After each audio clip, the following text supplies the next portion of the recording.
It's a game day here at KeyBank Center. Of course, Fan Appreciation Night tonight. Sabres' final home game with Marty and Brian. Alex Tuch is with us as well.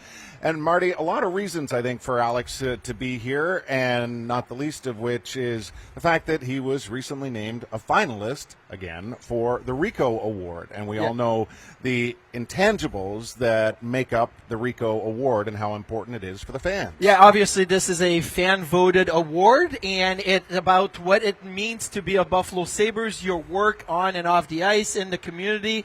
And with all of that, Alex Tuch, we would like to let you know that you are the 2024 Rico Award recipient for a second year in a row. So congratulations.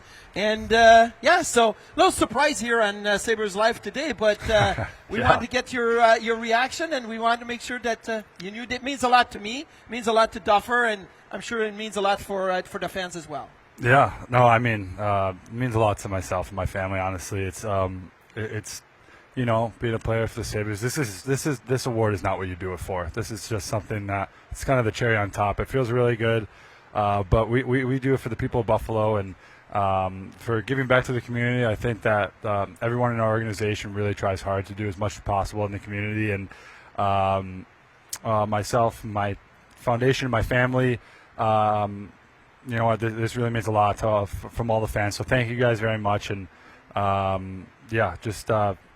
this is awesome. Two-time winner now, the first two-time winner of this award, and obviously great teammates like Dahlin and Luukkonen were finalists for this year's award as well. But you've often said since the moment you arrived here in the organization that your fandom started, in a certain decade and around certain players, but your family's following of this team probably gravitated a little more to the man known as Rico and Rick Martin and his, deepest roots really in this organization as one of the pillars when this franchise began in the early 70s. Yeah, I mean, his success on the ice was tenfold off the ice, and what he did in the community, and to be given the award after the Rick Martin Award is really special, just because to be associated with Rick is unbelievable, and obviously it's a complete honor. So he had a very, very good golf game, and he was the life of the golf tournaments, and everybody loved him. That you ran into him at the local restaurant, on the golf course, or at a Sabres game.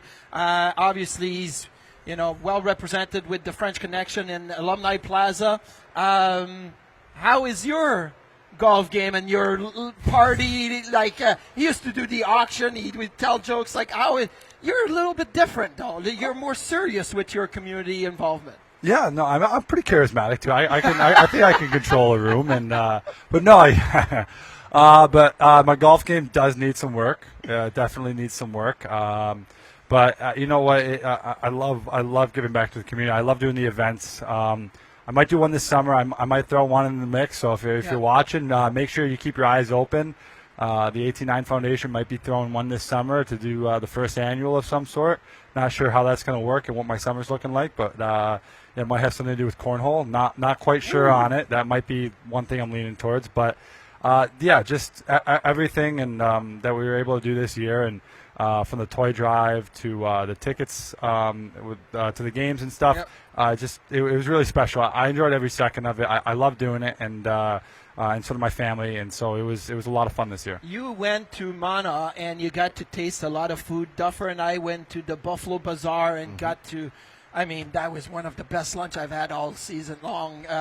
What was that experience going and seeing, how people have embraced Buffalo as a place that's so diverse, and you can really enjoy multiple, that it is food or entertainment or any like that. What was that for you? I'm not a picky eater. I've traveled a bit, so I've eaten some different things, and so I was still a little nervous because you don't really know, and I didn't really know what to expect. And when they brought out the shrimp and grits, I was a little nervous. I was like, I don't know how this is going to be, but it was unbelievable. Everything I put in my mouth was amazing. It was delicious. It was Mana does an unbelievable job. If you haven't been, you got to go, because I had a great time. It was incredible, honestly, and I want to go back this summer at least once, and if not 5 or 10 times. What is it like for you, not just in the community events that are scheduled outside of games, but when you have those moments of interaction, coming out of the room with people in the the hallway, the hockey hallway, as you head out, or after games, meet and greets with organizations.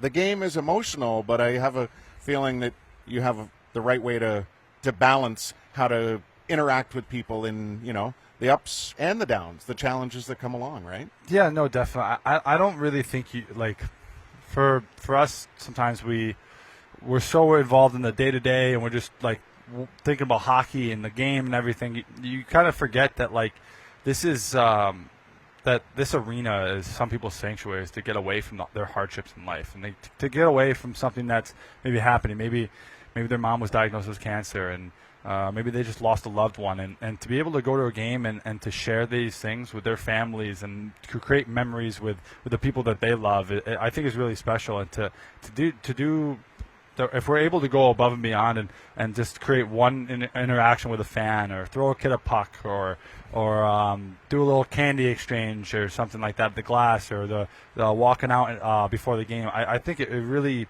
I think you forget how special it is for people, and I remember growing up how special it is for me to live next to Tim Conley and to have those interactions when he was home. And he wasn't home often, but when I was able to see him and talk to him, it was incredible being a young kid. And so I never forget that, and about being that fan, about how much the Sabres meant to me growing up, and guys know how much their hometown teams meant to them. And so it really is special, and we go in and we try to work really hard, but to go above and beyond that is something that throughout the whole organization I think we really push for. What's different being that you came over, obviously from Vegas, and you're from Syracuse, but you got to experience Buffalo, and now you're experiencing Buffalo a bit different, right? As a dad or whatnot, and I remember being the single guy, and then when starting to have kids, I'm thinking, oh, schools. I love this area because I love the schools.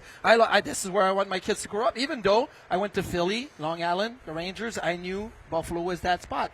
Now you're here, you're experiencing Buffalo with everything it has to offer in a different way. What's that like for you and your family? Yeah, it's been incredible. We finished building our house over in Clarence, and we were greeted by neighbors tenfold, and just fruit basket dropped off a couple months ago by our neighbor across the street who's in the produce industry, and just little things and little cards welcoming, and then we had our son, and we had little things like, hey, if you ever need anything, let us know, and just toys and everything. It's just been incredible of how welcoming people are, how much they care about the community, and how small of a town it is. Honestly, it really is. Everyone knows everybody, and it's a lot of fun that way. And you get to meet a lot of really cool and interesting people, and we've really enjoyed it. And like you said, I mean, one of the reasons for putting down some roots and now having our son is moving out. Clarence has a really good school district, and you think about stuff like that a couple years ago you're probably not thinking about really, and it's crazy. But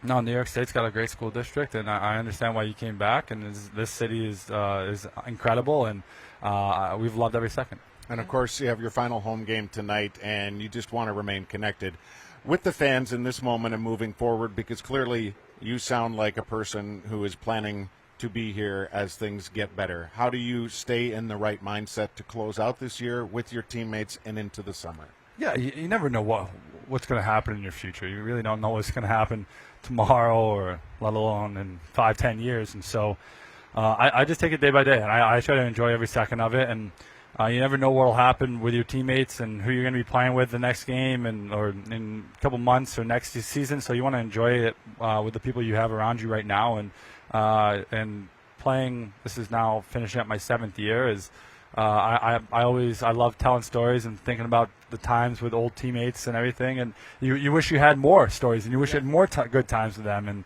And it's awesome. And then you see the young guys now, Zach Benson and JJ Peterka and all these guys having their memories and their key moments in their first years. And I'm jealous, honestly. I want to go back, and I wish I was a rookie, honestly. I loved it. It was awesome.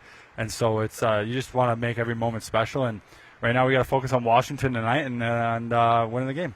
Well, you've been a great leader in the community already, and obviously setting the bar for your younger teammates. And well done. Congratulations on Thank you so winning much. the RICO for a second straight year.